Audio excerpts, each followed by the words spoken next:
เจ้าเคยนั่งสมาธิอยู่บ่โอ้ เคย ก็น้อยนี่ก็เคยนั่งอยู่เด้ต่อยจำบ่ได้ ลงแล้วลืมแล้ว โอ้เดี๋ยวขอซ้อนนิสาให้ให้นั่งแบบนี้เด้อ ไป ไปอีโวที่โมเมนต์คือจะมาโมเมนต์แบบนี้นะ ไอ้พ่อจะนั่งเนี่ยเขาเลยนั่งเนี่ยหัน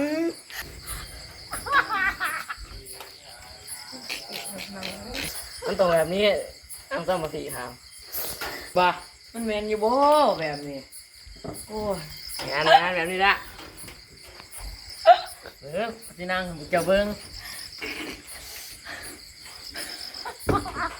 มันโมแมนมันต้องแบบนี้จะท้าเรื่องนี้ บ่ามันใส่อีโวแบบนี้คนว่ามันบ่ใส่เลยเด้นี่โอ้